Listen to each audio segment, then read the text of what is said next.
Hey, what's up guys? Nandito ngayon tayo para magturo ng tutorial kung paano maglaro ng Project Sino. Unang-una sa lahat, kailangan natin tingnan yung ating box para nakakita natin yung mga Sinos natin. So, pagpunta natin sa box, makikita natin yung 6 na free na Sino. So, ito yung Grappler. Yan, may passive skills din sila. And yung skill, special skill. This one, yung stats nila naman, pwede mo siya i-level up. May requirement lang yan. Like 10 soul stones. Kapag pa level 13 na, 6,500 coins. This one, Guardian. Ito yung Guardian naman is defense type siya. May mga heal siya. Pero meron din siyang pang-atake. Kailangan lang i-balance mo siya. Special skill niya is Perfect Wall. Pwede mo siyang i-level up Perfect Wall. And then, ito yung mga passive skill niya. Pwede nyo rin yung palitan. Depende naman sa inyo. Reroll. Kaso, pag nireroll nyo to, is gagastos kayo ng U-coin. So, yung reroll count reset. Pwede pala mag-count reset. So natin to. This one, the third Sino. Psychic. Damage type din siya. Pwede siya marami din siyang ability like summon. Summon siya ng mga like Meteor, Little Magician. Ito yung kanyang special skill, Collapse. Ang lakas ng damage niyan, mga pare. This one is Samurai. Kalimitan sa Samurai is AoE. Ang ginagamit niya, AoE use skills niya. Overall or 3 Sinos yung tatamaan. Random. Malakas siya sa summon, horizontal or vertical. So, special skill niya is attack a single enemy with 140 damage, and this attack will be always critical. May mga cool time yan. Ayan o, cool time for turn.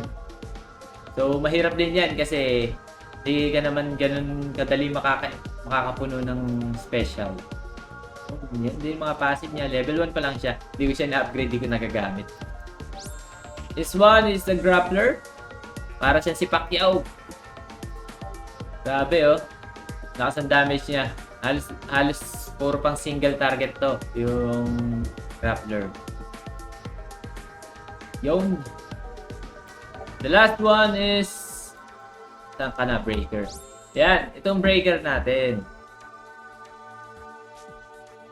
Maganda siya i-combo sa Samurai kasi halos lahat din ng skills niya na pwede mong mapagpilian is damage type na AoE. Yung, that's it. 6. So, may another NFT pala ako. Ayan. Meron din yan. Same lang din. Tikit-tik isa. Samurai. Breaker. Guardian. Psychic. Ninja plus itong Grappler natin. Meron din palang weapon yung ating mga Sinos. So, yan yung Sinos. Sino weapon. Pwede mo equip. Meron siyang designated na type. This one is for Samurai. May additional yan sa Crescent Moon. Enhances Crescent Moon. So, lalakas siya ng 4% pag may Crescent Moon kang ginagamit. Yan o, pang Claymore or Breaker. Battle Hammer. So, ito pala guys, itong items na to is nakuha ko lang doon sa pre-battle pass. Ito yun guys, oh. May pre-battle pass ngayong season, pero 6 days na lang siya. So, pwede naman tayo maglaro na para mahabol natin hanggang 50. So, Arena 4.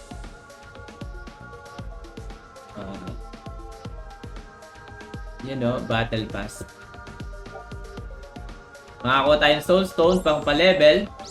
This one naman is pambukas ng mga boxes.